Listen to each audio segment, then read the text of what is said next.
Vamos a orar, Rey, te damos gracias. Gracias por esta noche, por este privilegio. Ponemos este mes de noviembre bajo tu señorío, Cristo, bajo tu gobierno, proclamando que tu nombre es sobre todo nombre y tu nombre ya está. El nombre de Cristo está sobre el nombre de noviembre.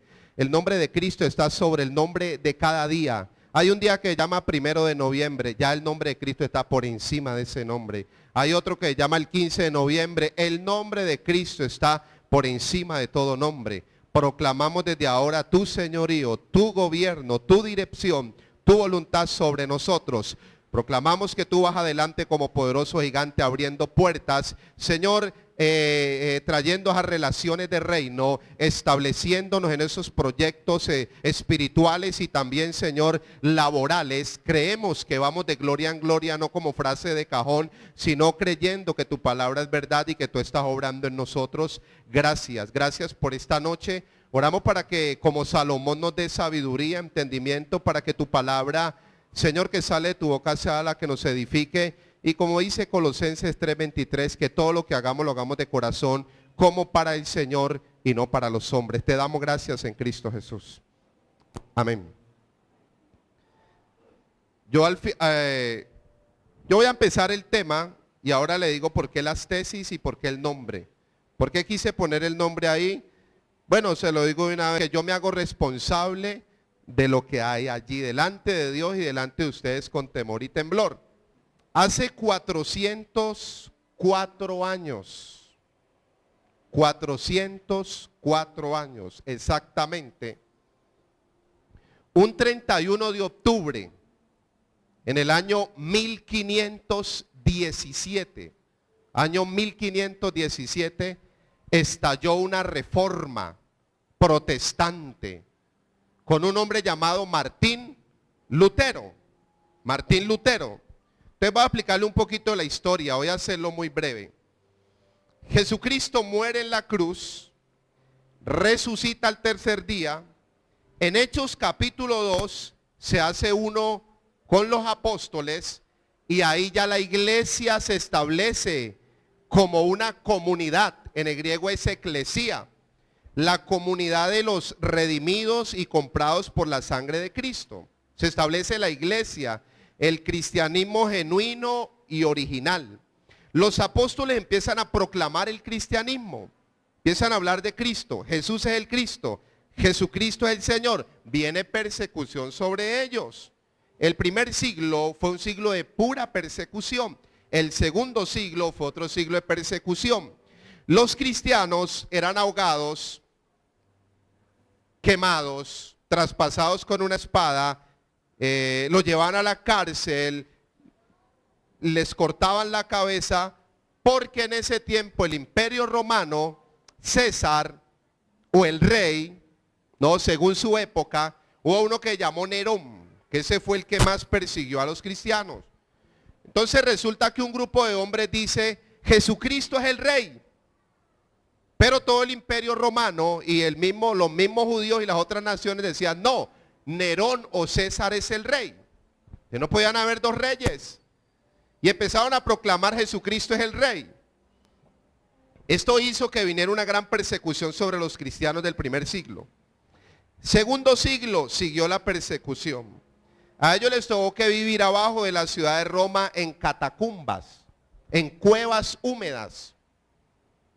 Y yo tengo un libro que se llama El mártir de las catacumbas. Yo tengo que leer el libro solo, en intimidad, porque yo empiezo a leerlo y se me derraman las lágrimas de, pues no el alma y no, pero yo de pasión. De ver a los cristianos viviendo en cuevas, en túneles, y yo bien cómodo en mi cama, yo nada más hago ting. Por eso nosotros somos la generación más privilegiada en tecnología y somos la que más lejos estamos de la verdad.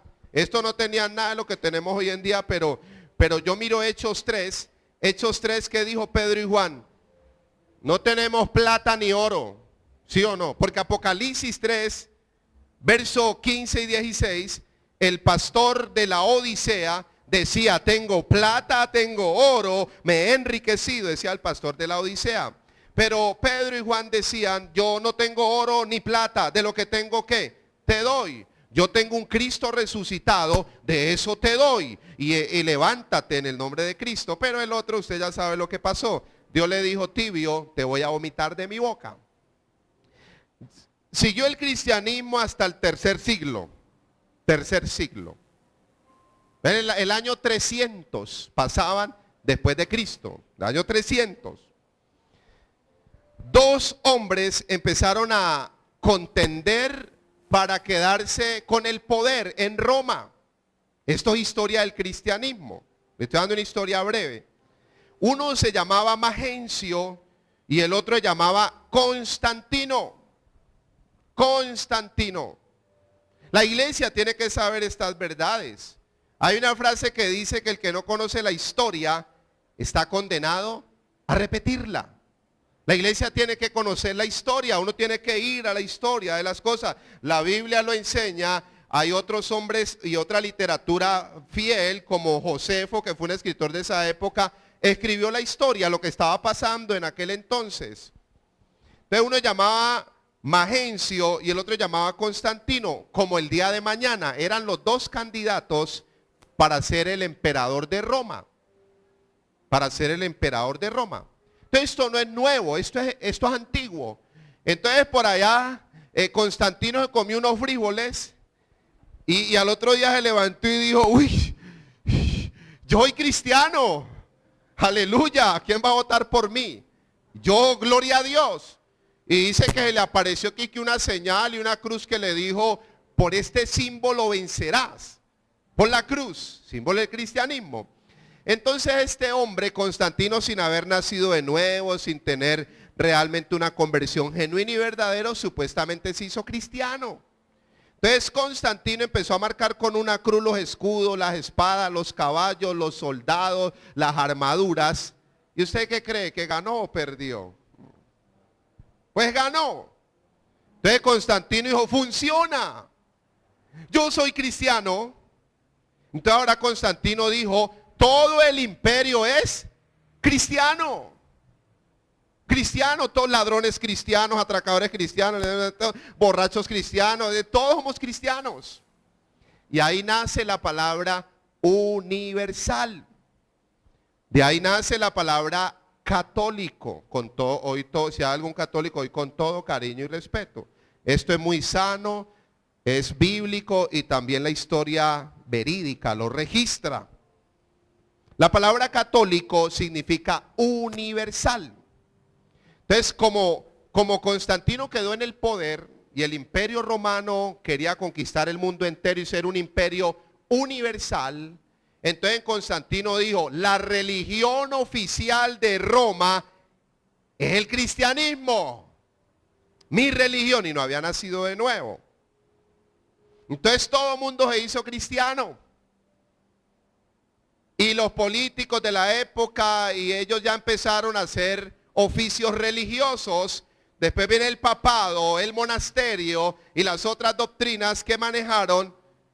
De ahí nace la palabra católico, de ahí nace la palabra romano, que significa universal. Constantino que dijo, bueno, como ya todos somos cristianos, a los cristianos no los persigan más. Déjenlos tranquilos y hágame el favor y a los cristianos les dan un mercado cada semana para la gloria de Dios. Se los tiró. Dañó el cristianismo. Y toda la persecución. Y la iglesia empezó, o más bien se casó con el Estado. Iglesia, Estado. Y empezaron a caminar juntos y a alejarse de los principios de Dios. Y entonces ahí con todo respeto lo digo, nace la iglesia católica, apostólica y romana en el siglo III por un emperador que se llamó Constantino. Entonces el cristianismo quedó opacado. Entró en un periodo y en una etapa de oscuridad y de tinieblas. Desde el año 300 después de Cristo hasta el año 1400 después de Cristo. Siglo XIV, adelantémonos todos esos años para no hablarle de las cruzadas, de cómo hicieron la catedral, de eso historia del cristianismo. Siglo XIV, Dios levanta a un hombre, un reformador que se llamaba Juan o John Hus. empezó a estudiar la Biblia y se dio cuenta que lo que decía la iglesia tradicional romana era totalmente contrario a lo que decía la Biblia.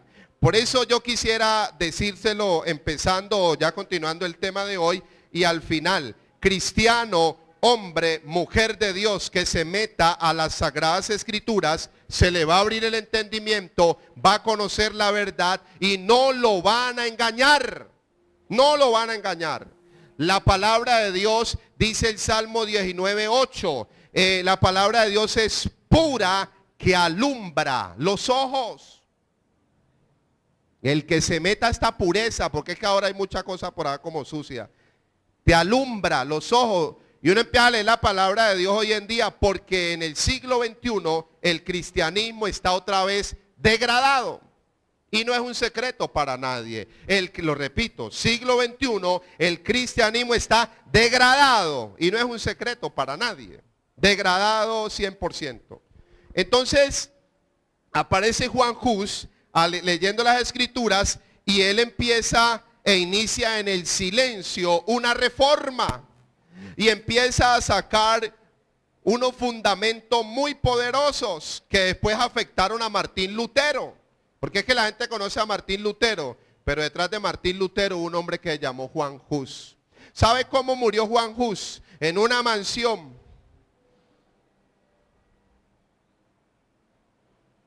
Lleno de años y de vida. Murió quemado en una hoguera. ¿Por qué? Por amar las escrituras y por proclamar a Cristo. Murió quemado en una hoguera, pero cuando estaba muriendo, Juan Hus dijo una profecía que se cumplió. Juan Hus dijo, muriéndose en la hoguera, cantando alabanzas. Yo a veces, usted puede entrar a YouTube, y en YouTube usted mira ahí Juan Hus, Martín Lutero, y ahí le arroja luz. Y entonces estos días que yo ahí me metí a verlos y a escucharlos, y dice, estos hombres, tremendos hombres, Juan Hus muere quemado en la hoguera. Y entonces eso me traía una aplicación a mi vida. ¿Cuál es mi hoguera hoy en día? Este hombre está la candela viva quemándolo, y yo decía, ¿mi hoguera cuál es? ¿Sabe qué hizo qué dijo Juan Hus? Mataron el ganso, porque le decían ganso. Pero vendrá otro después de mí, el cisne que se levantará. 100 años después se cumplió la profecía, porque nació Martín Lutero. Pero en ese lapso de tiempo se levantó otro reformador llamado Juan o John Wycliffe. Otro reformador también que afectó el ministerio de Martín Lutero. Se levanta Martín Lutero, era monje para resumirle la historia, era monje de la Iglesia Universal. Un día tuvo acceso Martín Lutero a la biblioteca. La Biblia no se la dejaban leer a todo el mundo.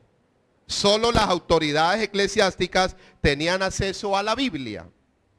Las doctrinas de la iglesia tradicional, pues católica, con todo cariño lo digo, no están basadas en las Sagradas Escrituras, sino en otra literatura que se llama libros deuterocanónicos, quiere decir al lado del canon, libros que no pasaron la prueba, que no fueron inspirados por Dios. O los apócrifos, que quiere decir literatura escondida, oculta, o literatura falsa. Entonces ahí está el fundamento, porque ahí habla del purgatorio, ahí habla del rezo a los muertos, de la ofrenda por los muertos, de la liberación con la hiel del pescado y un poco de bobadas, porque eso es lo que habla allí. Y también habla Macabeo diciendo, yo escribí esto, pero esto es mediocre. Entonces cuando fueron a probar los libros bíblicos, los hombres de Dios, la Septuaginta, los 70 hombres piadosos, espirituales, sabios, prudentes, guiados por el Señor, leyeron y dijeron, ¿esto qué es? ¿Esto qué es? Si los profetas hablaban con autoridad, palabra del Señor que vino a mí tal año y tal fecha. Si Pablo decía, Pablo apóstol, Pedro apóstol de con una... Entonces no calificaron, y ahí están esas doctrinas.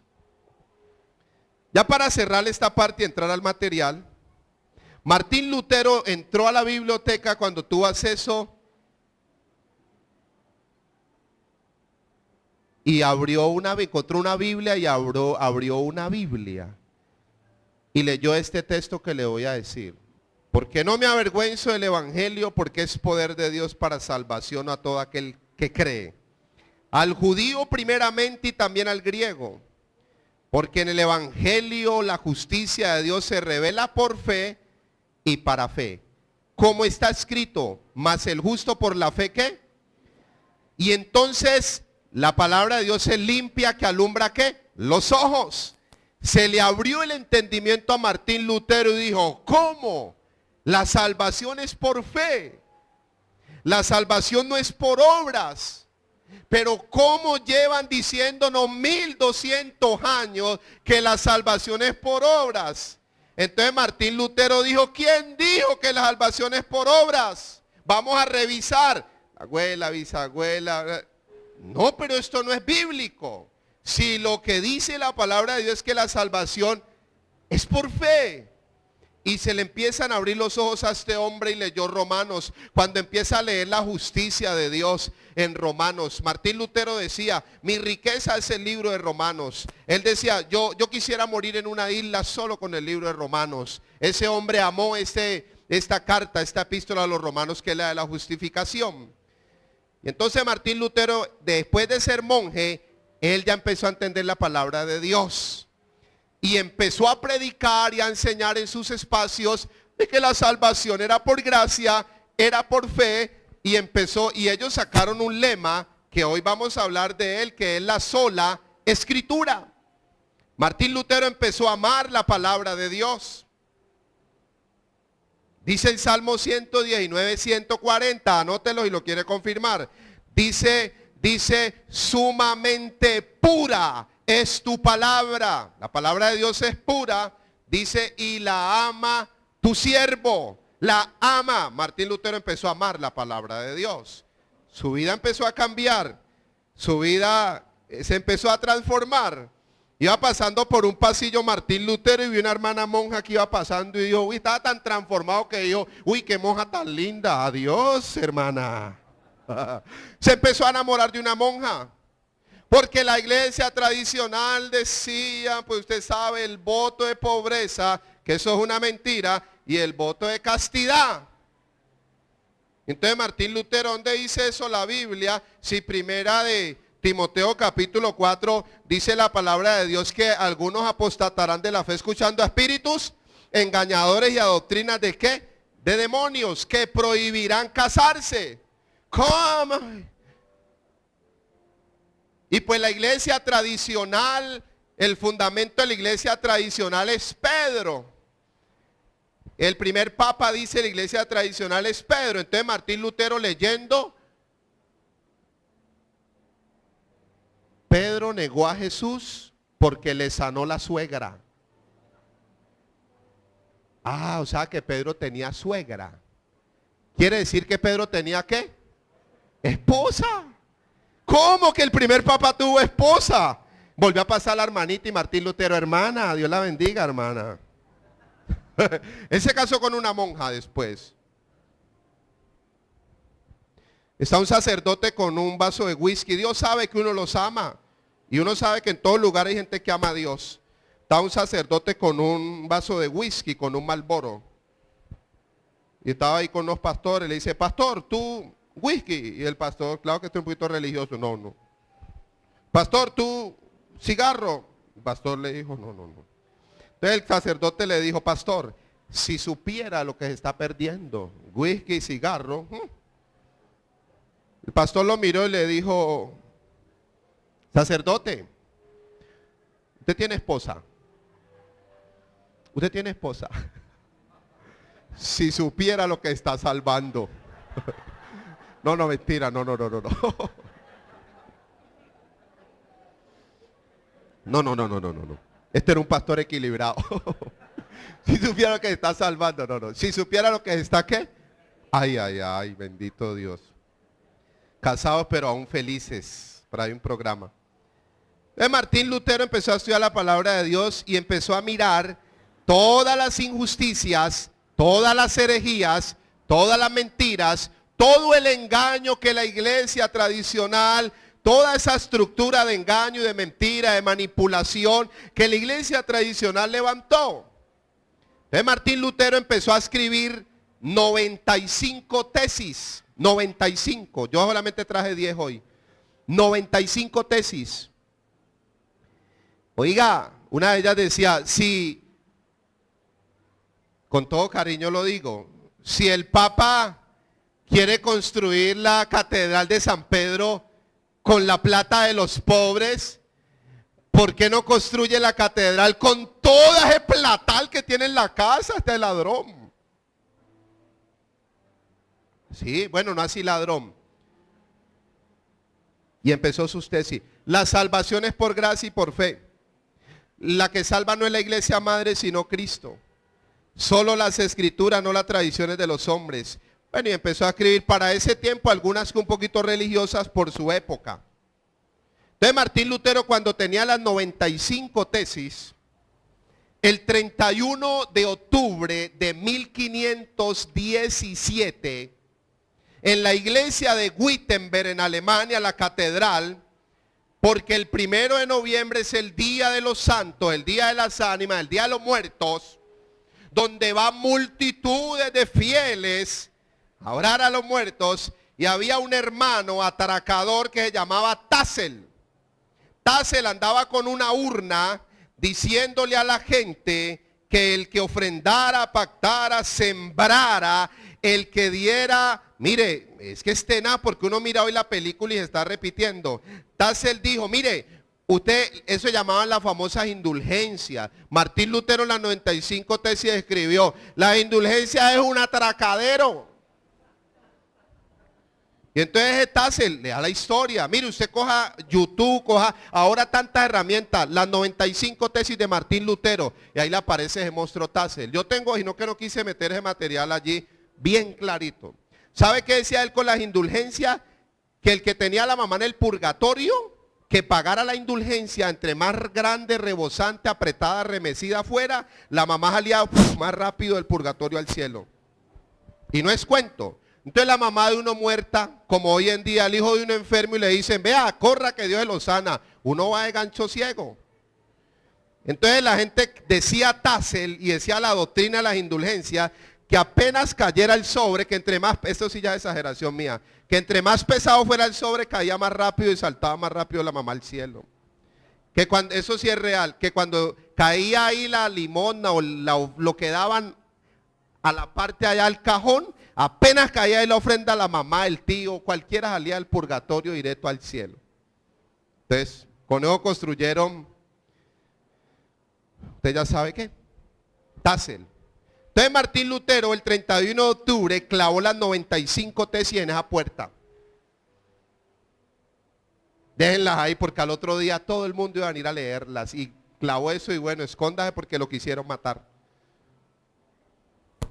El 31 de octubre de 1517. Y damos gracias a Dios no solo por él. Juan Hus, así como lo fue Pablo, Pedro, Juan, Esteban que fue apedreado. Hombres que amaron a Dios y la palabra de Dios. Hombres como Juan Hus, Juan Wycliffe, Martín Lutero, Jerónimo Savonarola, los hermanos Wesley, otro que llamaba Simpson, otro que se llamaba John Knox. Se me van otros nombres, hombres que han marcado la historia del cristianismo. Dios siempre ha traído la iglesia en reforma, en cambios, en cambios. Pero a Martín Lutero se le debe ya, yo diría como el cumplimiento donde se estalla esa gran reforma protestante. Entonces ya de la iglesia, ya de toda esa mezcla que había, Dios sacó un grupo selecto de hijos suyos para empezar a predicar la palabra de Dios. Desde 1517 hasta el día de hoy, Dios ha tenido por ahí hombres y mujeres que han amado su palabra y la han dado a la iglesia. Bueno, ahí está el significado de tesis. Yo hoy quiero compartir 10 tesis con ustedes. Las he recibido de parte de Dios. Ahí en la página número 1 del material. Es imposible por el tiempo hablar de todas 10. Es imposible entrar en detalle una por una. Pero yo creo que le hablo a un pueblo entendido. Un pueblo, se lo voy a decir para voltearle la cabeza, pero al final la enderezamos, para que me voltee la cabeza. No le voy a hablar a un pueblo sediento, porque yo sed no tengo. Le voy a hablar a un pueblo que está lleno de Dios. No le voy a hablar a un pueblo hambriento, a un pueblo que está lleno de Dios. Y usted lo va a entender hoy por las escrituras. A un pueblo entendido. Entonces, la palabra tesis, para no dejarle allí, viene, borré la otra partecita, bueno, quiere decir establecimiento, proposición, colocación, aquí en el sentido de lo propuesto, lo afirmado, lo que se propone. Es una afirmación cuya veracidad ha sido argumentada, demostrada o justificada de alguna manera. Una tesis es un postulado que luego de un proceso de investigación puede sostenerse como una verdad espiritual o incluso científica, dependiendo del ámbito y del alcance del trabajo. Démoslo hasta allí. O sea, lo que hizo Martín Lutero fue clavar 95 tesis que él investigó, indagó, estudió, conoció y las afirmó por las sagradas escrituras. Yo hoy, por eso el nombre de las tesis de Luis Sánchez, porque Martín Lutero clavó ¿cuántas tesis? 95. Yo hoy quiero clavar 10 tesis, pero vamos a mirar Eclesiastés capítulo 12, verso 9 y verso 10. Para sorpresa suya, no voy a clavar tesis heréticas, torcidas, mentirosas, desviadas, cosas pues que se están viendo hoy en día. Voy a dejar eso a un lado y voy a clavar 10 tesis genuinas, verdaderas y reales. Porque yo podría cambiar la de las indulgencias y hablar de otra cosa, pero voy a dejar eso a un lado. Voy a estar tranquilo y solamente quiero clavar unas tesis bien importantes. Eclesiastés capítulo 12, verso 9 al verso 11. Dice las Sagradas Escrituras, y cuanto más sabio fue el predicador, tanto más enseñó. ¿Qué enseñó el predicador al pueblo? Aquí está hablando de Salomón. Eclesiastés es Cristo revelado como un estilo de vida equilibrado. Un estilo de vida equilibrado. Salomón está enseñando más sabiduría. Primera de Corintios 1:24 dice, Cristo, poder y sabiduría de Dios. ¿A quién estaba enseñando Salomón? A Cristo como sabiduría. Siga leyendo el verso 9. E hizo escuchar, e hizo escudriñar, y compuso muchos proverbios. O sea, ese es el prototipo de Cristo como predicador, de Cristo como maestro. Cristo es el prototipo de un maestro sabio, un maestro equilibrado. Y lo vemos en Salomón. Hizo escuchar, porque a la gente hay que hacerle escuchar, a la gente hay que enseñarle, pero también dice, y los hizo escudriñar. Y eso es lo que nos proponemos en cada estudio, pues en este ministerio. Que tú escuches como María la palabra de Dios, pero que también la escudriñes, como dice Hechos 17:11, como un bereano. Pablo predicaba y ellos iban a escudriñar. Siga leyendo el verso 10. Procuró el predicador hallar palabras agradables, las palabras adecuadas, y escribir rectamente palabras de ¿qué? De verdad. O sea, un predicador sabio, palabras de verdad, palabras rectas, derechas. Anote otro texto, que esto es importante, 2 Timoteo 2:15. Dice la palabra de Dios, procura con diligencia presentarte aprobado como obrero que no tiene de qué avergonzarse, que traza bien, interpreta bien, enseña bien la palabra de verdad. La palabra de verdad. Y sigue diciendo el verso 11, las palabras de los sabios, las palabras de los predicadores sabios, los maestros sabios, los ministros sabios son como ¿qué? ¿Ah? Y cuando a uno un aguijón, o sea, como un chuzo, cuando a uno lo están chuzando, ¿cómo es uno? ¿Relajado?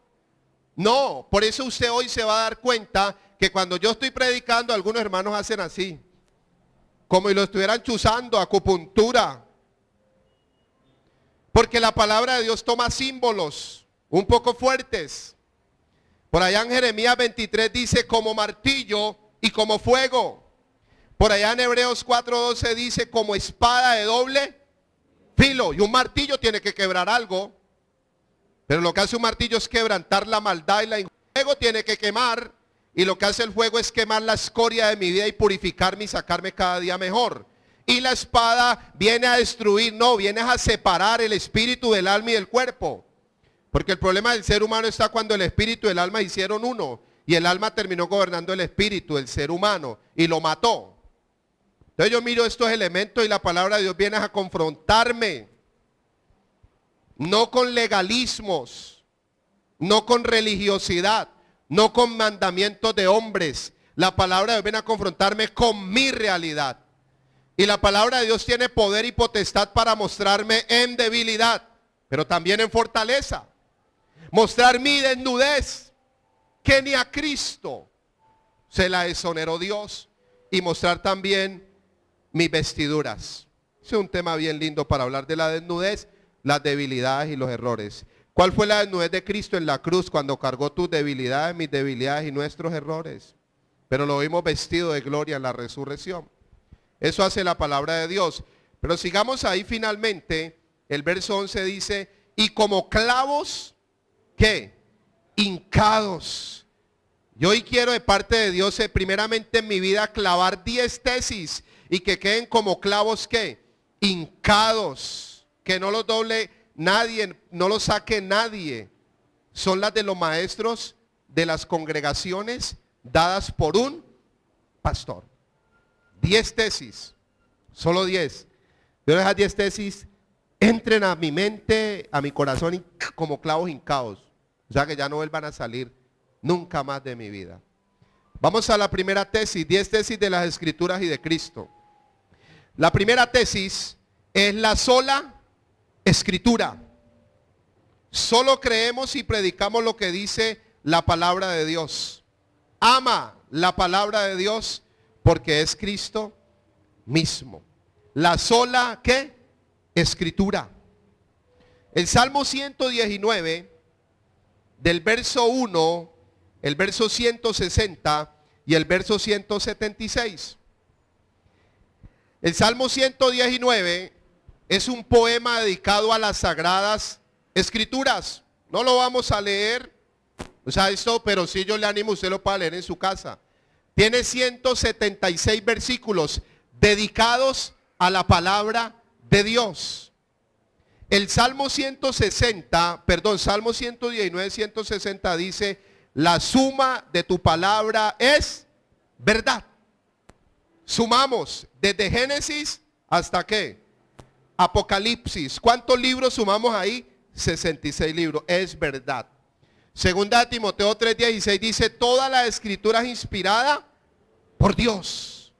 ¿Y útil para qué? Enseñar. Ahí hay otros textos que son muy conocidos. Juan capítulo 1, verso 1 al 14 dice que Cristo es el verbo, Cristo es la palabra. Él mismo es la palabra. Pero leamos de ahí uno, leamos. Es imposible leer todos estos textos y hacerlo ahora, pero vamos a leer uno en el Nuevo Testamento en Romanos 7:22.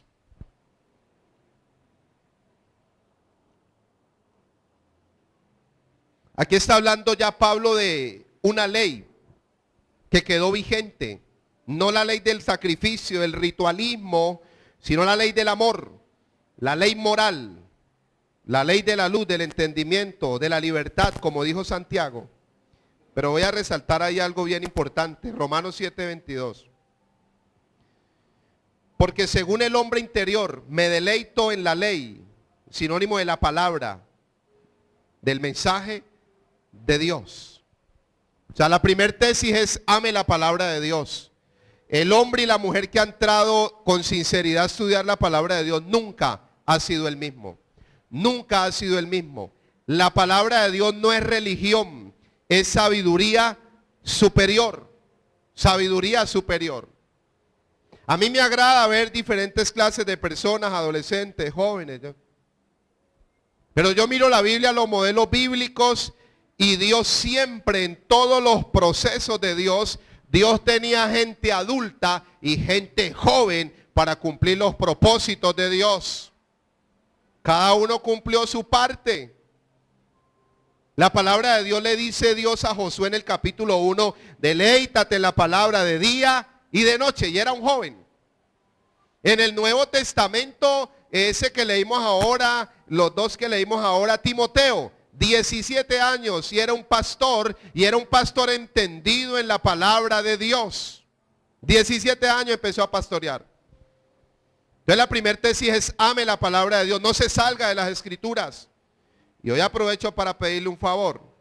Si usted ve que yo me salgo de la palabra de Dios, llámeme al secreto y corríjame. Pastor, venga, usted dijo algo que no está en la Biblia, o algo torcido, o algo mal interpretado. Seguro, colabóreme, o si lo quiere hacer públicamente también desde allá.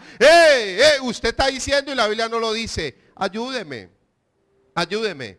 Pero si usted ve que estamos destapando las escrituras, afírmese, porque no hay otro remedio. Si usted y yo no nos afirmamos en la palabra de Dios, no hay otro remedio. La segunda tesis que hoy quiero clavar en mi mente, en mi corazón y en el suyo, es la analogía de la fe. Sencillamente la analogía de la fe es que la palabra de Dios se interpreta ella sola. La palabra de Dios es su propio intérprete. Ella no necesita ayuda. Ella no necesita que usted y yo la ayudemos. Vamos a leer un Proverbios, el capítulo 30, versos 5 y 6. Esa es la segunda tesis que yo quiero que hoy Dios clave en mi mente, en mi corazón. La sola escritura, amar la palabra de Dios. Esto no es religión, esto es sabiduría superior. El hombre que se llene de la palabra de Dios, mire, Daniel y sus 3 amigos los hallaron 10 veces mejores. No eran religiosos, porque esto no es religión. Eran sabios. Proverbios capítulo 30, versos 5 al 6. Toda palabra de Dios, ¿cómo es la palabra de Dios? Limpia, no le metamos nada más. Haga ahí un alto. Mira, hay otro texto en el Nuevo Testamento, Colosenses 2:8, dice: mira que nadie os engañe por medio de filosofías y huecas sutilezas según las tradiciones de los hombres, sino según Cristo. Porque hoy le han mezclado hasta brujería a la palabra de Dios. Fetichismo a la palabra de Dios. Psicología a la palabra de Dios. Psicología. Regresiones, brujería, magia blanca, magia negra, magia azul. Hoy sirve todo para mezclarlo con la palabra de Dios. Toda esa basura. Cuando dice que la palabra de Dios es que es pura, es limpia. Vamos a mirar la psicología de Jesús. La mujer samaritana, hermosa. Yo les decía el lunes que, yo no sé cuándo, pero yo creo que la mujer era muy bonita porque tenía 5 maridos. Ha tenido 5 maridos. O era bonita o era muy de buenas. 5 maridos. ¿Usted sabe qué es tener 5 maridos que la maltrata el uno, el otro, el otro, el otro, el otro? Y se le arregló la vida porque el 6.º marido pues le estaba yendo bien con él. Sino que era el esposo de la mejor amiga. Ya la mayoría sabe la historia. Hay que coger la sanidad interior en una cajita, meterla ahí, empacarla y tirarla al río Cauca y decirle: sanidad interior, usted es una mentira del hombre, filosofía del hombre. ¿Cuál sanidad interior? ¿Dónde habla la Biblia de sanidad interior? ¿A dónde? Una mujer con todo este recorrido, dolida, golpeada, maltratada, ¿en cuánto tiempo la sanó el Señor? ¿Cuántas sesiones? ¿Cuántos días? ¿Cuántos meses? Vaya, vuelva, tiene que venir, pero tiene que, para que haga efectivo sembrar, para que el poder de Dios, que ¿a dónde? ¿Cuántas sesiones, yo le pregunto, para sanar una mujer? El endemoniado gadareno, la mujer adúltera, toda la mujer que tenía, María Magdalena, que tenía 7 demonios. ¿En cuánto tiempo el Señor sanó a esta gente? Mire, Dios sana y restaura en segundos. El evangelio de Cristo coge al caído y en segundos lo restaura. El proceso de formación pues dura meses, tal vez años. Pero la restauración es en segundos, en segundos. Y Zacarías 9:12 dice: Volveos a la fortaleza, Cristo, su palabra, oh prisioneros de esperanza, el que cree que no se va a parar de ahí, hoy también os anuncio que os restauraré. Eso hace el Evangelio de Cristo. ¿Restaurar qué? ¿Por qué le meten a esto religión? Ay, usted no va a ser el mismo. Ay, usted ya los dones. Ay, ahora el Señor. Ay, por eso cuánto. Mucha gente no quiere parar porque está bien herida. No le metamos a esto tanta basura. Le metieron brujería, macromancia, un poco de mancias. Para no ir tan lejos, aquí practicamos la bibliomancia. ¿Qué es bibliomancia? Que usted se levanta a las 4 de la mañana. Ay, a ver qué le sale. ¿Acaso esto es una bola de cristal? No tiene que saber leer la palabra de Dios. Ah, que de chiripa Dios le habló por allá y pero acá la Biblia se lee así. Yo le digo a la gente que es mejor un ajo macho y una ruda aquí, para que le vaya bien en el trabajo. Porque hay que leer la Biblia para la buena suerte. ¿Quién dijo? La palabra de Dios es limpia, limpia, es pura. ¿Por qué le metemos tanta cosa? Dice, Él es escudo a los que en Él esperan. Verso 6. No añadas a sus palabras para que no, ¿qué? Te reprenda y seas hallado, ¿qué? No añadas a sus palabras. La analogía de la fe es que la Biblia es su propio intérprete. Ella no necesita que la ayudemos. Pero hay un ejemplo en Juan 17:8. Vamos a mirar Juan 17:8. Juan 17:8. Cristo es el prototipo del predicador sabio.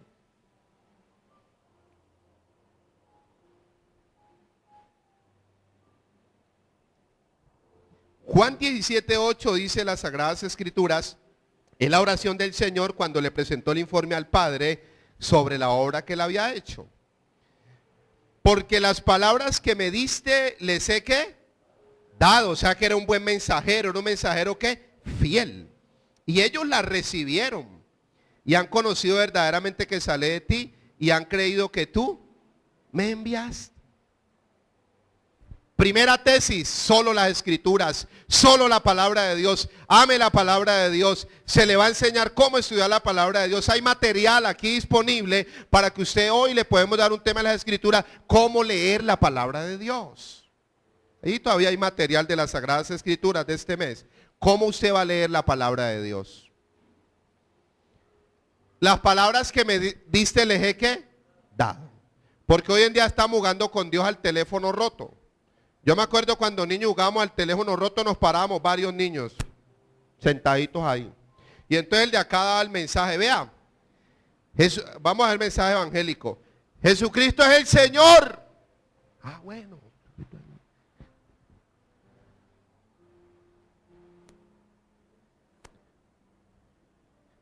Ya. ¿Qué dijeron? Que el diablo es el Señor. Oye, pero ¿cómo así? Sí, el diablo es el Señor. No es que me persigue, está debajo de la cama, está en la cobija, está el enemigo, usted sabe, hermano. Mire, un poco de razoneros que... ¿Cuántos creen que Jesucristo es el Señor? La analogía de la fe. Tercera tesis. Cristo es la última, no hay más. Y gran reforma. Cristo, Cristo. Cristo, Cristo, así lo quiso el Padre. Esa es la misión del Espíritu Santo. Hebreos capítulo 9, versos 9 y 10. Ya después de mirar la sola escritura, la segunda tesis, la analogía de la fe, deje que las escrituras hablen. Deje que el Espíritu que las inspiró las revelen. Pero ¿para qué mezclarle religión y tradición? Por eso es la confusión. Tantos evangelios propios.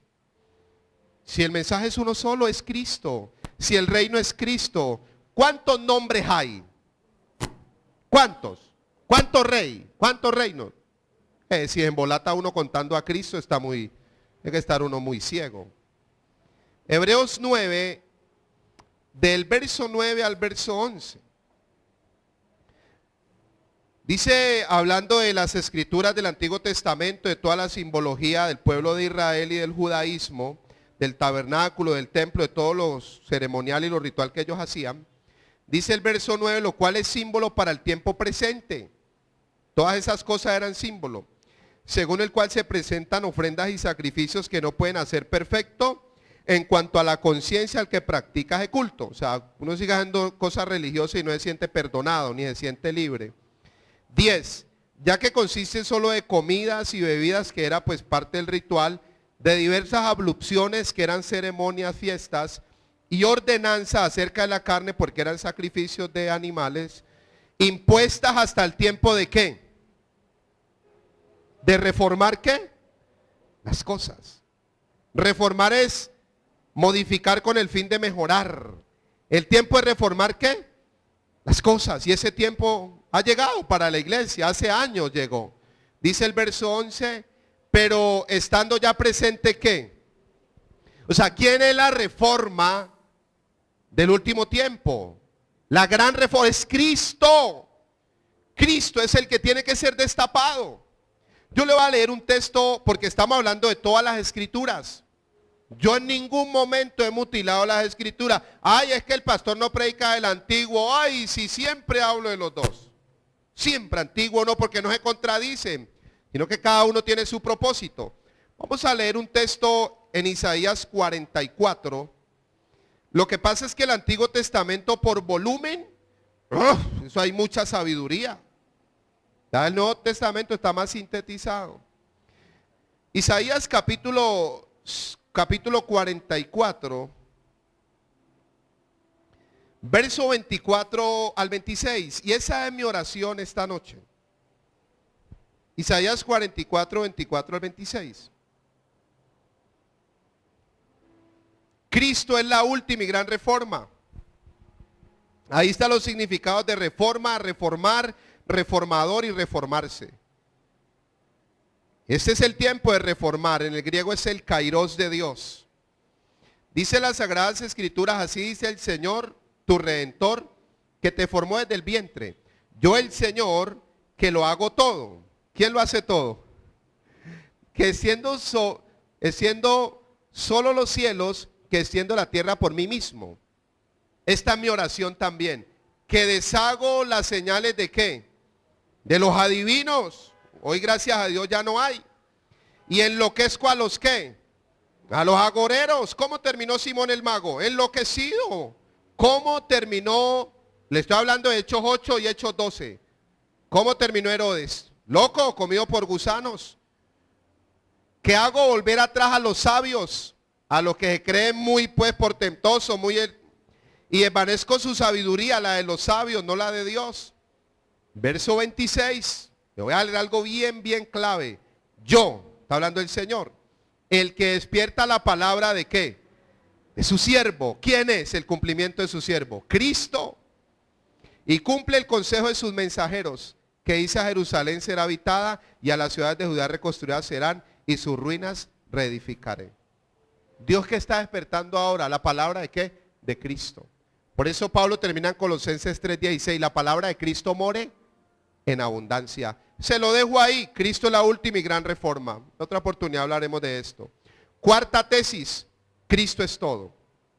Cristo es todo. Colosenses capítulo 3, verso 11. Cristo es todo. Óigalo bien. Vamos ya a la cuarta tesis, porque yo creo que estableciendo la verdad es que se desenmascara la mentira. Levantando lo verdadero y lo genuino es que se tiene que caer la mentira, el engaño, la manipulación. Dios tiene que primeramente darnos a conocer lo genuino para que lo chiviado uno lo pueda identificar fácilmente. Es a través de lo verdadero. Colosenses 3:11 dice las Sagradas Escrituras, bueno, desde el 10 dice, y revestidos del nuevo, el cual conforme a la imagen del que lo creó, se va renovando hasta ¿qué? Al conocimiento pleno. Eso es lo que estamos haciendo cada día, renovándonos hasta el conocimiento ¿qué? Pleno. Wow, estar llenos. 11. Donde no hay griego ni judío, circuncisión ni circuncisión, bárbaro ni escita, o sea, inculto pues, siervo ni libre, sino que Cristo es ¿qué? ¿Cristo es qué? ¿Cristo es qué? El todo y en qué. Colosenses 1:18 y 19. Ahí mismo. Cuarta tesis que yo quiero clavar en mi mente, en mi corazón, en mi espíritu esta noche y en tu vida es que Cristo es todo. Cristo es todo. Cristo tiene que llegar a ser tu todo y mi todo. Dice Colosenses 1, 18 y 19, y Él, hablando de Cristo, es la cabeza del cuerpo que es la iglesia. El que es el principio, el primogénito entre los muertos, para que en todo tenga ¿qué? La preeminencia. ¿Quién tiene que ser el primero en todo? Cristo. ¿Por qué? Por cuanto agradó ¿a quién? Al Padre, que en Él habitase toda plenitud. El Padre le dio un nombre, bueno, ahí me voy a adelantar un poco. Cristo es el todo. Quinta tesis. Cristo es la realidad espiritual de todas las cosas, porque es que las voy a enlazar. Terminar allí. Cristo es la realidad espiritual de todas las cosas. Vamos a leer Hebreos 10:1. Cristo es la realidad espiritual de todas las cosas. Estamos hablando de todo lo que se movía en el antiguo y parte de lo que Él hacía en su ministerio terrenal. Ahí hay unos ejemplos. Eso es sencillo. Usted leyendo y con el espíritu que le dieron, se le va a aclarar más este panorama, este tema y le va a afirmar más. Cristo es todo. Y si alguien está empezando la carrera, esto es muy sencillo. Es Cristo. El camino al... Bueno, ahorita lo digo aquí. Hebreos 10:1. Porque la ley teniendo la sombra de los bienes venideros, no la imagen misma de las cosas. ¿Qué tenía la ley? La sombra. ¿Quién es la realidad? Cristo. Yo hice el ejemplo aquí hace mucho tiempo. Es como yo tener aquí una foto de mi mamá. Y yo tengo una foto de mi mamá y decir, ve, tan bonita mi mamá, yo la amo, tan hermosa, ¿cierto? Antiguo Testamento, la foto de Cristo, símbolo, sombra, figura, tabernáculo, templo y todos los elementos que están allí. Pero ya Él muere, resucita. Cristo ya no es una sombra. Cristo ya es una realidad. Nosotros somos la iglesia de Cristo es la iglesia de las realidades. Cristo es la realidad espiritual de todas las cosas. ¿Qué hablaba el Antiguo Testamento? Sacrificios, un cordero. Llevaban ahí el corderito.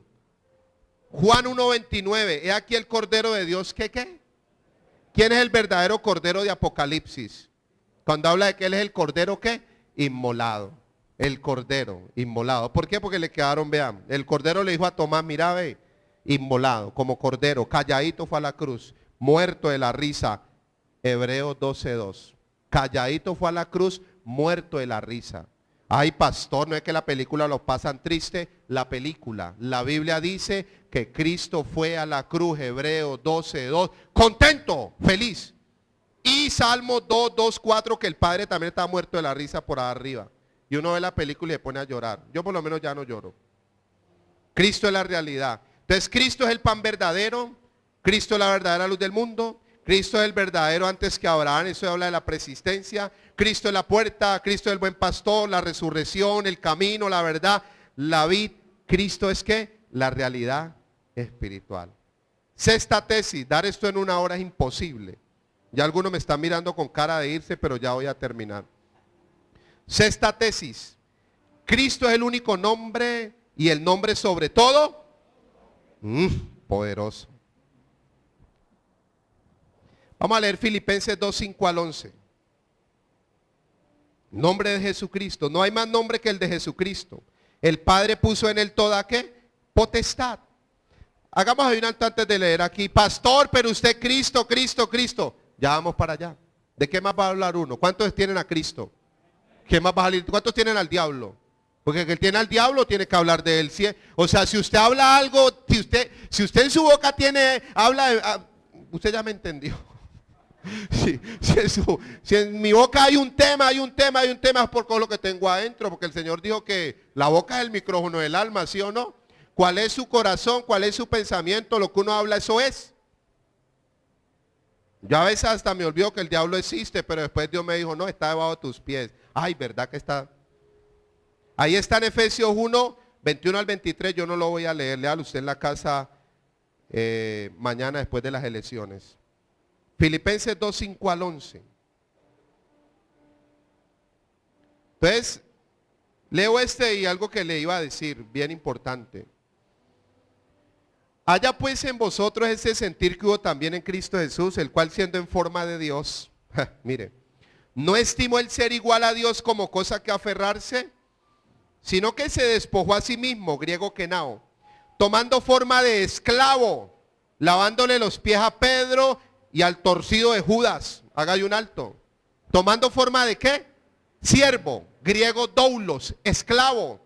Cristo igual a Dios no estimó, no lo tuvo como cosa que aferrarse, se despojó, griego kenao. Dejar el cielo, el trono, la gloria, la alabanza de los ángeles y terminar lavándole los pies a Judas. Juan 13. Léalo. A Pedro lavarle los pies y andaban en sandalias en el desierto y como que Pedro sudaba mucho. Dios en Cristo lavándole los pies a ellos. Pero ¿sabe qué es lo que a mí me impacta de texto? Que ellos te representaban a ti y a mí. Que ese fue el amor de Dios. Dios se bajó de ahí. Más lima, porque eso está como bien allá. Más, hágale.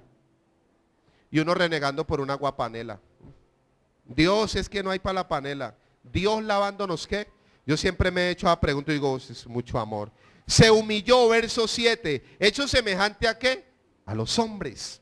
Y estando en la condición de hombre, se humilló a sí mismo, haciéndose a la muerte, haciéndose obediente hasta la muerte. ¿Y muerte de qué? Por lo cual Dios también, ¿qué? ¿Quién exaltó el nombre de Cristo? Luis Sánchez, que habla Cristo. Yo le dije a usted que usted tiene que volver paisa. Yo soy un paisa de Cristo. Explíquemelo mejor, ya lo digo, espere. Usted a un paisa le ha calentado frijoles. Hombre, que calcó y que desayunote con arepa. Usted a un paisa le da almuerzo frijoles con arepa y le come. Usted a un paisa le da comida frijoles con huevo y le come frijoles las 24 horas del día, los 7 días de la semana, los 30, 31 meses, todos los días del año un paisa le come usted frijoles, o los originales. Pero yo soy un paisa de Cristo, yo desayuno Cristo, almuerzo Cristo y como Cristo, no tengo otra comida.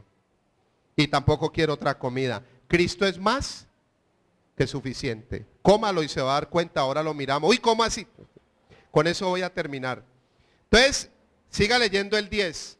Para que en el nombre de Jesús, hablando de la naturaleza humana que no la podemos pasar por alto, se doble toda rodilla que está en los cielos y en la tierra y debajo de la tierra, y toda lengua confiese que, ahí ya habla de la humana y la divina, unión hipostática, que Jesucristo es ¿qué? Para gloria de Dios, ¿qué? ¿Quién es el Señor? Ante el nombre de quien se dobla toda rodilla y toda lengua confiesa en el cielo, en la tierra y donde esté el diablo, también tiene que estar diciendo Jesucristo es ¿qué? ¿Cuántos creen que la palabra de Dios es verdad? Hebreos 4:2 dice que si usted no oye la palabra de Dios con fe, usted perdió esta hora. Le hubiera edificado más sábados felices. Si no oye con fe. Mateo 4:10, el Señor le dijo a Satanás, Satanás, sí Señor, dígame, escrito está. Satanás, te voy a decir dos cosas. Decila, escrito está, Mateo 4:10. Al Señor tu Dios. ¿Al Señor tu Dios qué? ¿Y usted cree que es mentira o es verdad? ¿O usted cree que es en el milenio, en el trilenio, cuatrilenio que uno vive como en las nubes? Es que es allá que el Señor me va a bendecir en el cielo. ¿Cuál cielo? No, allá las bendiciones están en el cielo. ¿A dónde? ¿Cuántos tienen a Cristo? Hace rato Dios las bajó a tu vida. Ahí es que conocerlas, descubrirlas a la palabra, ver la herencia. ¿Qué fue lo que me dieron aquí? Meterte aquí. ¿Quién dijo? La hermana o el hermano que dijo que las bodegas están en los cielos reventando las bendiciones, hermano, se comió un atún vencido.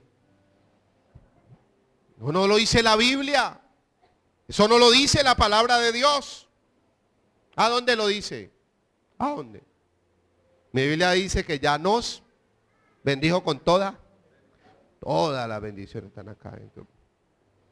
El nombre sobre todo, ¿qué? Es el nombre de Cristo.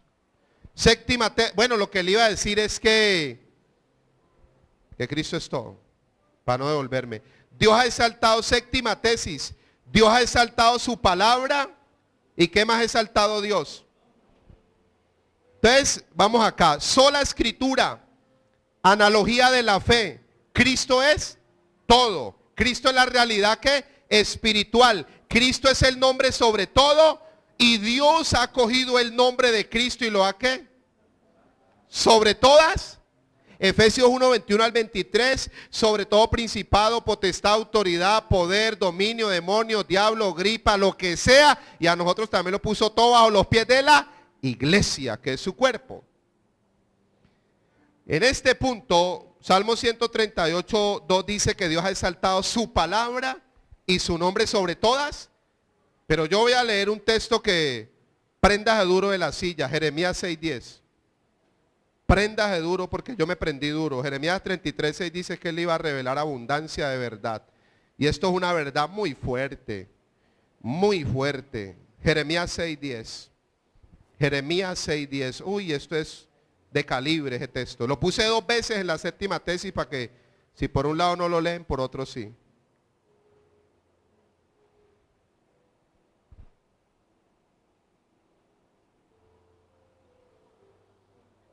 ¿A quién hablaré y amonestaré para que oiga? He aquí que sus oídos son incircuncisos. Jeremías es el libro de la apostasía, ¿no? Hoy en día está pasando lo mismo. O sea, el abandono de Cristo, de la fe, de lo verdadero, lo genuino, por abrazar el diente de oro, el mercado y lo demás. Dice, y no pueden escuchar. He aquí que la palabra del Señor les es cosa, ¿qué?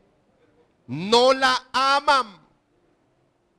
Le es vergonzoso la palabra de Dios. Hemos caído a un cristianismo tan degradado que somos los primeros defensores del diablo. Que nos sirve la brujería, hechicería evangélica, bola de cristal evangélica, tanta chuchería que le hemos metido a la palabra de Dios, tanta tradición de hombres. Marcos 7, 6 al 13. Nos agarramos de los mandamientos de hombres, doctrinas de hombres, y menospreciamos la palabra de Dios. No la aman. Porque si hoy en día empezamos a predicar la palabra de Dios, señoras y señores, se cayeron las torres de Babel. Si se predica la palabra de Dios como Él, se van al piso muchas torres de Babel. Y muchos nombres y letreros que, bueno, hoy sí, como dijo Pablo en segunda de Corintios 12 y 13, Pablo dice, fue un necio en gloriarme. Es que le sacaron la piedra a Pablo, que se glorió, dijo, pues es que yo mire, porque había mucho falso apóstol allí en la iglesia, le dio mío, y es que, ay, si a mí me revelaron cosas que no le es dada a hombre ni a oído humano. Cuando le dicen segunda de Corintios 12, conozco un hombre, no sé si en la carne, en el espíritu, que fue al tercer. Y en Gálatas 12 les dijo, ustedes a los 12, Pedro, Juan, Bartolomé, a todos, ahí les dijo, ustedes, ninguno de ustedes a mí me enseñó nada nuevo. Este hombre cuando le sacan la piedra, no la aman. Hoy sirve cualquier basura, menos la palabra de Dios, que Hebreos 1:3 dice que la palabra de Dios es el sustento de todas las cosas. Octava tesis. Yo te quiero meter no mi doctrina, porque no tengo doctrina, sino la palabra y a Cristo. Independientemente de, mire, el otro domingo usted puede relajar en la casa hasta las 10 de la mañana. ¿Qué va a ir por aquí? Lo regaña uno de mam. Relajas. Fútbol europeo, fútbol italiano, los que nos gusta. Los buenos partidos los sábados y los domingos en la mañana. Hoy me levanté, Kika, a las 6 de la mañana. En vez de levantarme a orar, Kika, a ver Everton, Manchester. Porque es que yo, ¿te imaginas yo, Kike? Y que Cali Tagüí, América Cúcuta, Manchester City, Manchester United, no, esto es un plato fuerte para el alma, con gobierno, ¿no?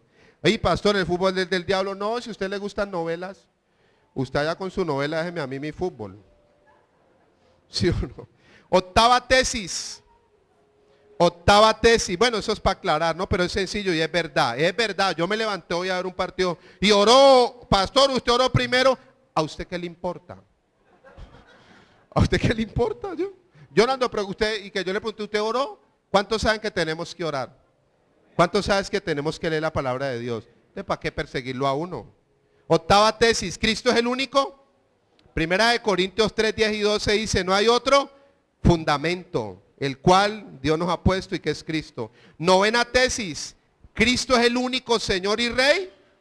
No hay más, no te debe gobernar ni el pecado, ni el internet, ni el fútbol. No te debe gobernar la novela, Nada, el cristiano originario lo gobierna Cristo y uno con Cristo gobierna lo creado, las circunstancias, las adversidades, el placer con gobierno. ¿Qué es el placer con gobierno? Que Dios nos creó espíritu, comunión con el alma, comunión con nuestra personalidad, con nosotros mismos y gobernados por el espíritu, y cuerpo, comunión con la naturaleza, la creación.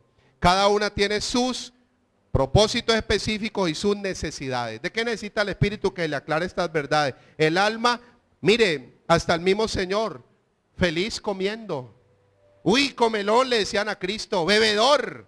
No, feliz comiendo, no disfrutaba el Señor. Cuando le sembraron la túnica vieja, disfrutaba su túnica. 10ª tesis, Cristo es la mayor pasión de mi vida. Filipenses 3, 4 al 10. No lo voy a leer. Pablo dijo, mire, yo soy hebreo, multimillonario, linaje de la tribu, el hombre más celoso, más puro, más limpio, el mejor de todos. Pablo, él decía, yo más, porque es que estaban gloriando acá en la carne. Mucha gloria de hombre. Y decía, gloria en la carne, yo más. Yo soy todo esto. Pero ¿sabe qué dijo Pablo? Esto se llama perderlo todo para ganar ¿a qué? A Cristo. ¿Sabe qué dijo Pablo? Filipenses 3, 4 al 10. Por ahí en el 7 y en el 8 dijo, lo he perdido. Y si usted tiene una versión moderna, dice, y lo tengo por estiércol. Lea una versión moderna, Dios habla hoy, Biblia al día, porque de basura, pues es esta traducción. Yo aquí tengo dos Biblias, aquí hay dos traducciones, una hace 500 años y otra un poco más, y una más moderna.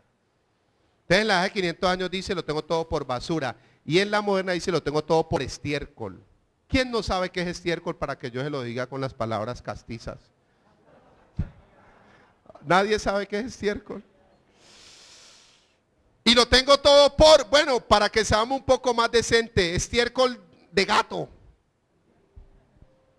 Y lo tengo por, ¿qué es la basura? Los desechos.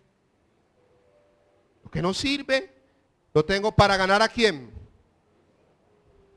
Cristo es todo. 1 Corintios 10, 16 dice que comamos de un solo pan. No coma más, no coma pan viejo ni mezclado, coma Cristo. Vamos a terminar con Juan 4, 13 al 15 y Juan 6, 35.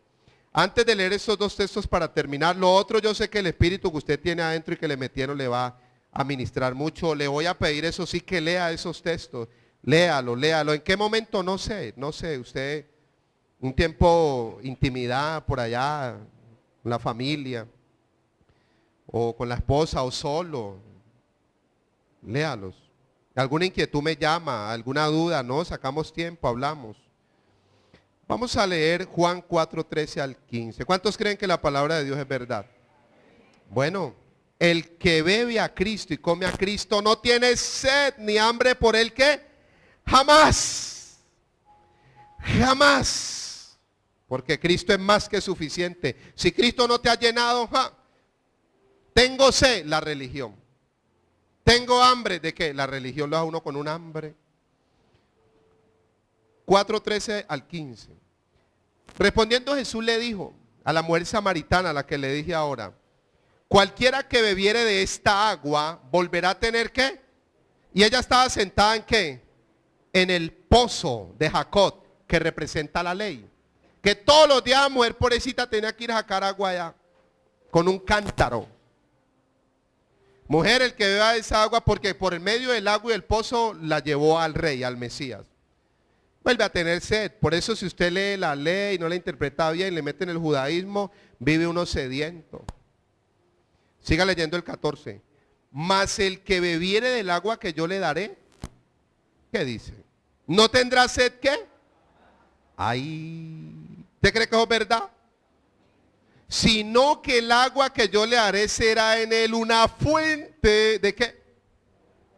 Mire el negocio, hablando en términos pues administrativos. La mujer en el pozo todos los días a mediodía porque no podían la mañana, usted ya sabe el cuento, porque en la mañana iban a las mujeres piadosas, las espirituales, las ungidas, pero la mujer es un poco pues con problemas iban al mediodía.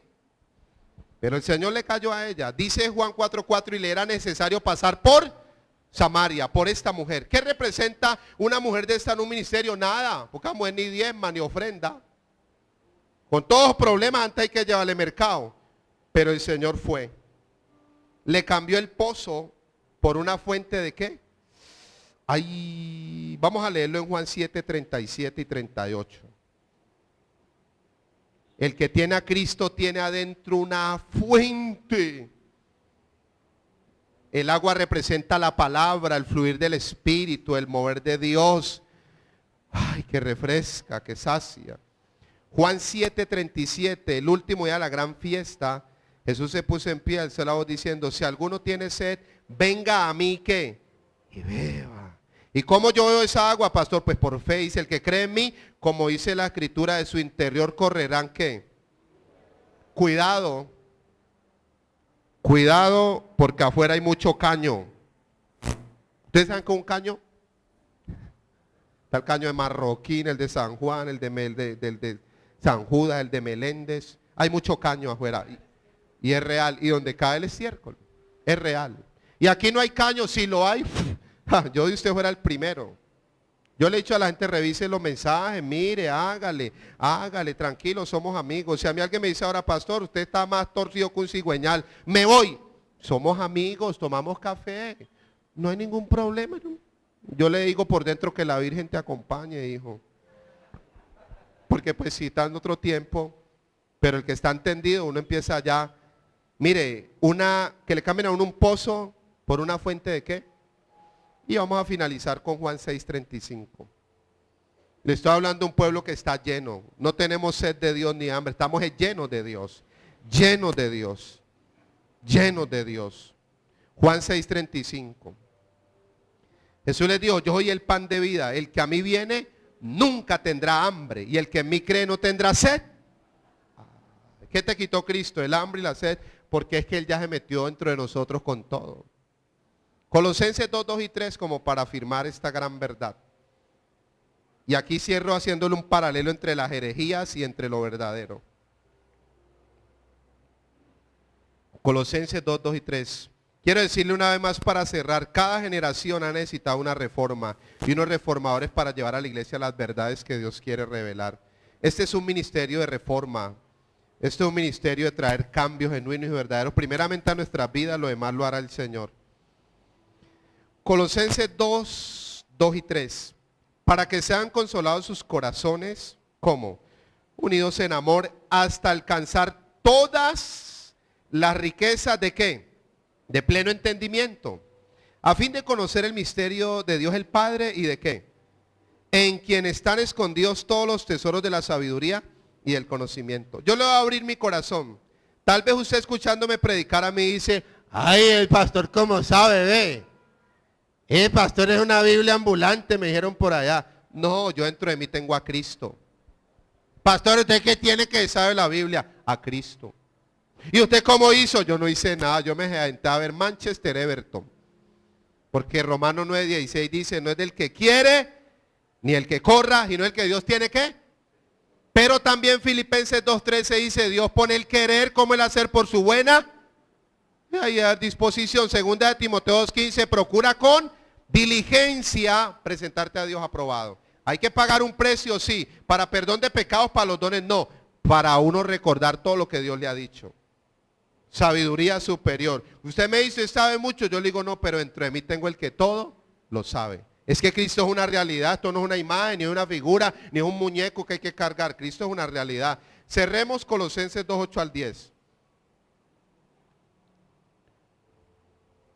Colosenses 2:8 al 10. Mirad que nadie os engañe por medio de ¿qué? Ay, filosofías, humanismo, religión. ¿Y huecas qué? ¿Qué eso qué es? Eso es hueco, tradiciones, dice, esos métodos de hombre, eso es hueco. Según las tradiciones de qué? Conforme a los rudimentos de qué? O sea, rudimentos los principios del mundo. Es que en el mundo se hace así, para multiplicarse así y traer gente así. Entonces vamos a hacerlo así, porque es así, porque el mundo es así. ¿Y quién dijo? Si Romanos 12:2 dice, renuévense, no os conforméis a este mundo. Si eso fuera así como dice el mundo, Jesús es el fracasado más fracasado de toda la historia. Usted sabe que levantar sanar miles de ciegos, muecos, mancos, muertos, paralíticos y quedarse con una iglesia de 120 miembros. Usted sabe que es resucitar y aparecérsele a 500 enfermos ahí. Yo soy, nos vemos. Me voy, pero regreso en 10 días por el Espíritu a 500. Y cuando regresó, habían solo 120. Y el Señor dijo, oye, ¿y los otros 380 dónde están? ¿Con cuánto se quedó el Señor? Con 120. Pero esos 120 dice Hechos 17:6. Ahí vienen. Ahí vienen. ¿Quiénes? ¿Los que piden plata? No, los que trastornan el mundo. Los que trastornan el mundo. Esos 120 hombres, vea, despedazaron el mundo. Yo hoy fui liviano. ¿Usted cree que yo pongo aquí las tesis de las mentiras que en el cristianismo se están lanzando hoy en día? Vacío la iglesia, entonces mejor me curo. No me van. Y cuando yo vi, me quedo predicando a mi esposa y mis 2 hijos. Por ahí, hoy hasta sin profesor se quedaron mis hijos. Usted debe saber, para nadie es un secreto que el cristianismo se degradó. Esto no es nuevo, esto ya es 1711 años aproximadamente, no más. Verso 8, la parte final, conforme a los rudimentos del mundo y no según qué. ¿Qué hacía Cristo? Espectáculo, show, manipulación o enseñar el evangelio de qué. 9, porque en él habita corporalmente toda la plenitud de qué. Ay, ¿en quién? En Cristo habita corporalmente qué. Toda, o sea, en él habita toda la forma de Dios. Y vosotros estáis llevados en Cristo. Ay, perdón, ya imaginé. ¿Estáis qué? ¿En quién? ¿En quién estamos completos? Entonces mire la diferencia. El 8 habla de huecas sutilezas, engaño, y el 10 habla de estar completos ¿en quién? En Cristo. Póngase de pie y le damos gracias a Dios por esta noche. Créame que con temor y temblor uno habla la palabra de Dios. En la página 5 están los fundamentos de la Reforma Protestante. Parte de estas cosas las dijeron estos hombres, otras yo estuve por ahí reformándolas. La página 5. Esos hombres, el primer fundamento de ellos era la sola escritura. Después solo Cristo. Después solo la fe de Cristo. Después solamente la gracia de Dios, porque la salvación era por gracia. Y finalmente solo a Dios sea la gloria. Esto pasaron ellos la posta o la bandera por generaciones. Que cada día Dios ha revelado de una manera más gloriosa es una realidad. Yo le invito a que cierre sus ojos por intimidad, por un momento ahí sencillo donde usted puede en intimidad cerrar este tiempo, no para que Dios haga, sino por agradecer por lo que Dios hizo. Juan 15:3 dice, vosotros estáis limpios por la palabra que os he hablado. Pues la palabra tiene poder para limpiar nuestras vidas. Hebreos 4:12 dice, la palabra de Dios es viva y es eficaz. Señor, gracias porque lo que no es tuyo, filosofía, humanismo, mentira, engaño, manipulación, doctrina de hombre, eso como viene se va, Rey. Pero las palabras tuyas, Cristo, como el predicador sabio, como el maestro sabio, son como aguijones y como clavos hincados, Señor. Permite que tu palabra cada día para nosotros sea esa verdad. Clavos hincados que cuando entre en nuestra mente, en nuestro espíritu, en nuestra alma, en nuestro corazón, nunca más salga de allí. Nunca más salga de ahí. Si tú crees y el Espíritu Santo te confirma que el mensaje de hoy, que estas 10 tesis son verdad, afírmalo con una oración, proclamando a Cristo como tu Señor y tu Rey. Y diciéndole, Señor, yo quiero que estas tesis, que tu palabra, estas verdades, queden clavadas en mi espíritu y en mi alma para siempre. Yo quiero resaltar ahí 3 cosas para cerrar. Cuando Cristo es tu único fundamento, cuando Cristo es tu único Rey y cuando Cristo es tu mayor pasión. No digo única porque hay otras pasiones que en su orden. La familia, eso es una pasión muy poderosa. Hay otra, en su orden. Decir Cristo es la única, entonces ya nosotros pues tendríamos cuerpos de ángeles. No, estamos todavía en el mundo, no nos gobierna el mundo ni las cosas del mundo, pero también nos apasionamos por otras cosas, en su medida, en su nivel. Pero la mayor pasión, el primer amor es Cristo. Es Cristo, es Cristo, es Cristo, es Cristo. Proclámalo a Él, enamórate de Él, de su palabra es verdad. La tercera tesis, Cristo es la última y gran reforma, no hay más. Por las Escrituras, por el Espíritu, uno puede mirar los tiempos y las edades donde Dios se ha revelado y se ha destapado. Él es la última y gran reforma. Cristo es la meta de Dios y el medio para llegar a ella. Cristo, el Padre quiso así y el Espíritu también nos revela. Primera de Corintios 12:3, nadie puede llamar a Cristo Señor si no es por el Espíritu. Es por el Espíritu. Yo te invito a darle gracias, Cristo. Tú no sabes lo que Dios empezó a hacer en tu vida. Yo todavía ni lo entiendo, pero yo sé que viene algo grande, gesta Dios. Algo grande, Dios en el silencio, en el secreto, allá, con humildad, sin tanto protocolo. Dios no hace asesión de personas. Pero yo entendí que cuando David fue escogido como rey de Israel, Dios sí hizo asesión. Pero de corazones. De corazones. Porque los hermanos de David no tenían el corazón conforme al de Dios. Isaí, que era el papá, no tenía el corazón conforme al de Dios. Pero David sí tenía el corazón conforme al de Dios. Ese era, dijo Dios. Ese era. ¿Por qué no le das gracias al rey? De corazón, como dice Juan 13:7, muchachos, ustedes no entienden ahora, pero lo entenderán después. Después. Yo finalmente quiero decirte que en tu oración proclames a Cristo como tu Señor y la palabra de Dios como tu tesoro más grande. Sola escritura, la sola escritura, la sola escritura, la sola palabra de Dios. La analogía de la fe ya se interpreta sola. Te vamos a dar pautas, bases, principios. Son verdades, son caminos que ya Dios nos ha permitido pasar por ahí y ver el fruto de muchas vidas. Cristo es todo. Cristo es todo. Cristo es todo, Cristo es el pan, Cristo es todo, la luz, el camino, la verdad, la vida. Cristo es toda la realidad espiritual. Cristo es el nombre sobre todo nombre, no hay otro nombre. Por eso Hebreos 13:15 dice, fruto de labios que confiesen su nombre. Por eso la entrada a la salvación es, en Romanos 10:9-10, que si confesares con tu boca que Jesucristo es el Señor y que Dios le levantó de los muertos, serás salvo. Cristo es el único fundamento, no hay otro. El que se fundamenta en Cristo pueden llover piedras, venir tornados, venir tsunamis, que su vida estará firme en la roca. Cristo debe ser el único rey. Señor, renunciamos al reino del alma, al gobierno del alma, el placer del pecado, de las tinieblas, de la maldad, del internet, Señor de gloria. Renunciamos a los reyes, a lo que nos esté gobernando y queremos solo proclamar a Cristo como rey. Proclama a Cristo, no dejes que te gobierne el alma, el afán, la ansiedad, los temores, solo Cristo. Y con Él podemos gobernar todo lo creado. En Él recuperamos la identidad, el gobierno y el señorío. Y proclama a Cristo como tu mayor pasión. Ahí en tu intimidad, dile, Señor, yo quiero amarte más. Yo quiero amarte más, Señor.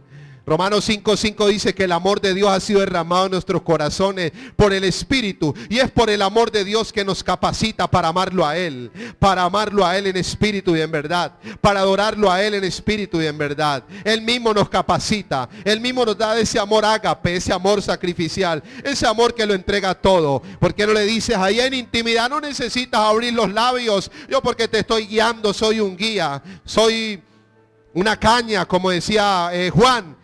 Pero ahí proclámalo, dile, Señor, te amo Cristo. Quiero recuperar el primer amor. El primer amor no es erizarse. El primer amor no es erizarse. El primer amor es que Él es tu prioridad. Él es tu prioridad. En tu vida Él es el primero. En tu vida Él siempre va adelante. En tu vida es el que va guiando tus pasos. Él es el que va enseñoreándose de ti. Ese es el primer amor. No es erizarse, porque hay gente que no se ha vuelto a erizar, pero ama a Dios y cree que porque no se eriza, entonces se le fue el primer amor. No, cuando habla del primer amor, habla de la prioridad. del orden de Dios. Que Cristo, como dice Colosenses 1:19, lo leímos, 18 y 19, para que en todo Cristo sea el primero, para que en todo Cristo sea el primero, para la gloria del Padre. Señor, te damos gracias. Gracias porque como dice Isaías 55:11, tu palabra no regresa vacía. Ella cumple el propósito por el cual tú la has enviado. Recibe todo loor y toda gloria. Dale ese aplauso a Cristo